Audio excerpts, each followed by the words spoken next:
तो इस मुझे 2 क्वेश्चन में डाउट था, तो मैंने देख लिया है। तो इंक्रीजिंग नंबर ऑफ शेल्स, ए मेरा आंसर सही था। और डिक्रीजिंग मेटलिक करैक्टर, ई, ये भी सही था। और इंक्रीजिंग रिएक्टिविटी, ये इंक्रीजिंग रिएक्टिविटी, तो अगर हम इसमें सब में देखें तो रिएक्टिविटी इंक्रीज करती है अलॉन्ग द पीरियड, तो फिर ये बी होगा 5th। और डिक्रीजिंग इलेक्ट्रॉन एफिनिटी, ग्रुप में डिक्रीज करती है इलेक्ट्रॉन एफिनिटी, तो ये होगा सेकंड, यानी ये होगा सेकंड और डी होगा, बचा क्या ये। तो आई होप आपको समझ में आ गया होगा। डिक्रीजिंग इलेक्ट्रॉन एफिनिटी पीरियड में होती है, तो मैंने वो पीरियड और ग्रुप में मैंने कंफ्यूज हो गया था कि क्या है, ये पीरियड है ग्रुप है। Haber's process, condensation of the gas होता है, ऐसे टाइप ऑफ क्वेश्चन आएंगे नहीं। ऑसवेल प्रोसेस, डिसोल्यूशन ऑफ वाटर, हाँ याद आया, HNO3 ऑसवेल प्रोसेस होता है। ऑसवेल प्रोसेस में NO2 dissolution of the gas हो जाता है NO2, तो इसलिए बी का ऑसवेल प्रोसेस। हॉल और सही है मेरा। डी कॉन्टैक्ट प्रोसेस में क्या होता है, is the gas in the non aqueous solution.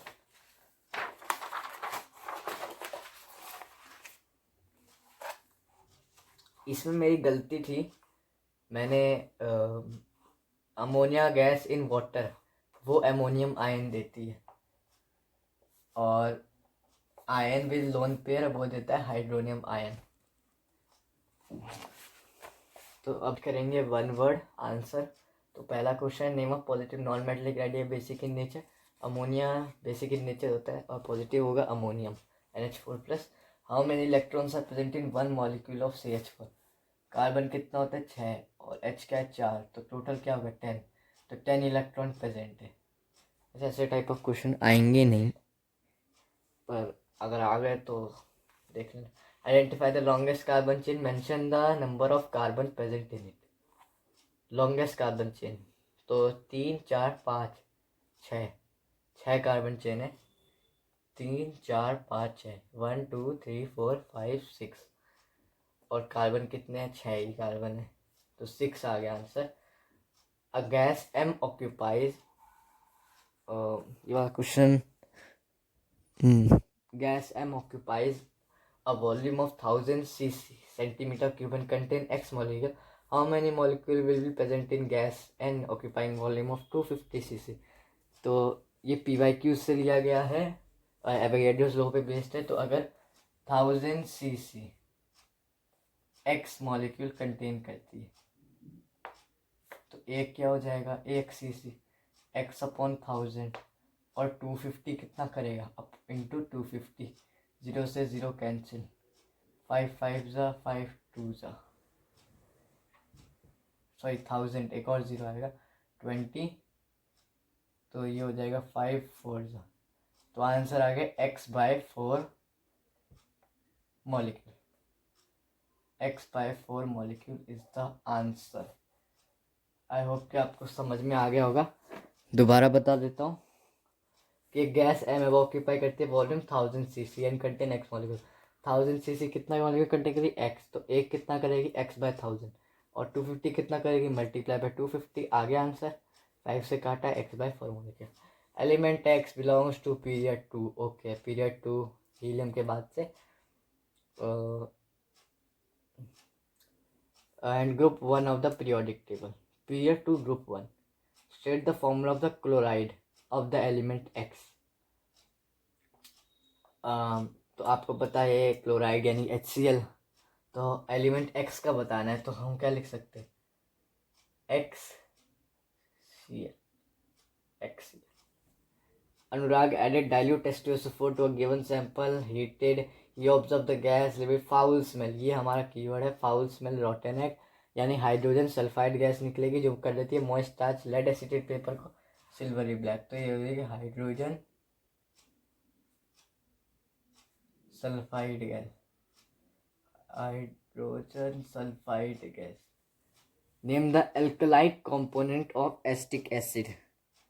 क्या होता है alkyl component of acetic acid? Methyl. क्या होता है ये?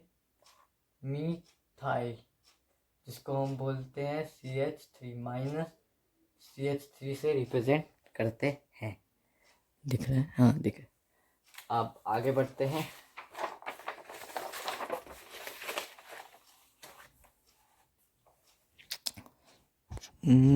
अब दिख रहा है। तो ये बोला 28 gram of nitrogen and 44 gram of carbon dioxide, same condition of temperature and pressure. ठीक है, यानी गिलिवसैक्स लॉ है। what term describe with about much such space occupied by any gas?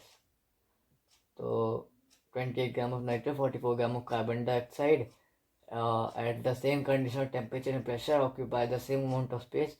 Which term describes such space occupied by any gas? इसको हम कहेंगे molar volume. क्या कहेंगे? Molar volume कहेंगे। मेरे को कैलकुलेशन करनी नहीं है। वॉल्यूम कैसे, हमें मास दे रखा है, हम वॉल्यूम निकाल सकते हैं। और गिलिवसैक्स लॉ किस पे बेस होता है? वॉल्यूम पर, क्योंकि इसमें हमें क्या बोला है? सेम कंडीशन और टेम्परेचर और प्रेशर। और गिलिवसैक्स लॉ किस पे काम करते हैं? वॉल्यूम पर। तो ये आंसर क्या है? वॉल्यूम पर मोलर वॉल्यूम लिखेंगे। क्या लिखेंगे? Molar volume. उसके बाद अगला है when copper reacts with hot dilute solution reddish brown fumes are observed. Another compound P having the same anion, यानी कि nitrate anion that is present in hot solution heating melt into a colorless liquid releasing only oxygen without any colored fumes. Identify P. P को identify करना है। तो यानी कि दोबारा पढ़ते हैं। Copper react with hot dilute solution reddish brown, फिर जो P है उसका सेम अनायन लिया है, यानी इसमें क्या है? नाइट्रेट, यानी कि हमने इधर क्या लिया है? नाइट्रेट अनायन लिया है। फिर ये बोल रहा है कि अगर नाइट्रेट अनायन को जब हमने हीट करा, हॉट सॉल्यूशन में हीट करा, तो हमें कलरलेस लिक्विड मिला और रिलीज करी oxygen gas without any condense fume, यानी कि NO2 रिलीज नहीं हो रही। तो ऐसा कौन सी गैस है जो जब हम नाइट्रेट से किसी भी नाइट्रेट्स को उसको हीट करते हैं तो सिर्फ हमको ऑक्सीजन गैस मिलती है, ना कि NO2? कौन सा एक ऐसा नाइट्रेट है जो सिर्फ हमें ऑक्सीजन गैस देता है, NO2 नहीं देता? ये है सोडियम और पोटेशियम नाइट्रेट। ये आपको HNO3 लास्ट सेलिना के पेज पे मिल जाएगा आपको आंसर। इसका आंसर है सोडियम और पोटेशियम नाइट्रेट। यही दो नाइट्रेट होते हैं जो सिर्फ ऑक्सीजन गैस देते हैं, हीटिंग करने पर, NO2 नहीं देते। वो क्या है? सोडियम और potassium nitrate. Calcite, a sedimentary rock, is found most abundantly in many geological environments. It has perfect cleavage in 3 directions, which makes it the most difficult rock to cut. Moreover, the labor of cutting calcite is also very high. What term related to metallurgy will suitably describe calcite in the context of extracting calcium from calcite? ये term है mineral. क्या है? Mineral. क्योंकि mineral extract होते हैं commercially. और I hope कि आपको दिख रहा है। Vice pure acetic acid is also called glacier acetic acid. तो इसका आंसर है प्योर एसिटिक एसिड। जब हम प्योर एसिटिक एसिड कूल करते हैं मेरे हिसाब से 16 डिग्री सेल्सियस पर, तो क्रिस्टलाइज हो जाता है out to form crystalline mass resembling ice. तो why's pure acetic called glacier acetic acid because pure acetic acid on cooling below 16.5 degree Celsius crystallizes out to form crystalline mass resembling ice. तो लिख लेता हूँ pure acetic acid on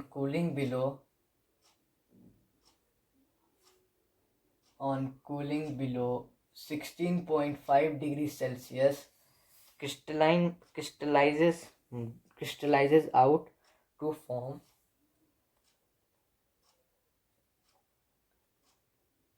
crystallizes out to form crystalline mass resembling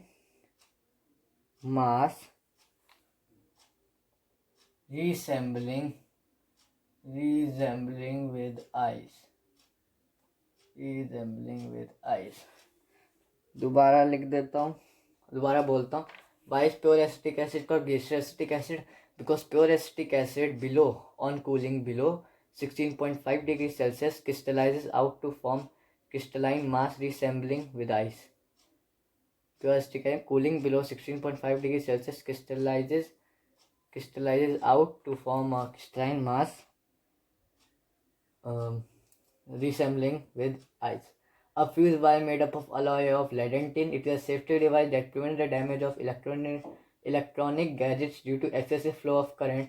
Can copper replace tin when making alloys? Justify your answer. No. इसका answer है no. No, as copper has high melting point. Copper की जो melting point होती है वो बहुत high होती है. और alloy of lead and tin, जैसे कि क्वेश्चन में बोला है, क्वेश्चन में नहीं बोला, alloy of lead and tin उसकी लो मेल्टिंग पॉइंट होती है, इसलिए हम उसे अलॉय में यूज़ करते हैं. पर कॉपर को हम इसलिए यूज़ नहीं कर सकते because copper is high melting point. Ethyl alcohol is a colourless liquid. दिख रहा है, हाँ. Ethyl alcohol is a colorless liquid. It is used as major constituent in alcoholic beverages and also in manufacture of many chemicals. When a chemical manufacturing unit ordered ethyl alcohol, they were supplied with purple colored alcohol instead of colorless one. State the reason and the purpose of this color change. दोबारा देखते हैं. ethyl alcohol is a colorless liquid. It is used as ethyl alcohol is a colorless liquid. It is used as a major constituent in alcoholic beverages. हाँ, ethyl alcohol use करते हैं. Right a chemical manufacturing when, अच्छा right नहीं, when they were supplied purple coloured. तो इसका answer है a colour dye is added to ethyl alcohol to denature it so as to prevent the misuse of alcohol. तो इस तरह से पूरा स्टेट द रीज़न और purpose of this colour change. Reason क्या है? To prevent the misuse of alcohol. और purpose of this colour change ये नहीं पता. इसका रीज़न है to prevent the misuse of alcohol. To prevent misuse of alcohol. To prevent misuse of alcohol. इसलिए हम कलर डाई को एक इथाइल अल्कोहल पे डालते हैं to prevent the misuse at alcohol. Ionization energy of 4 element A, B, C, D are 496, 403, 520, 490 kilojoule mole.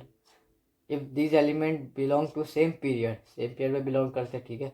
Which element will occupy the top position in the group? Justify your answer. Element C करेगा. C क्यों करेगा? क्योंकि group में as you move down the group ionisation potential decreases.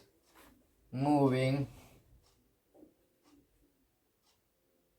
Down the group ionisation potential decreases. दोबारा देख लो. A B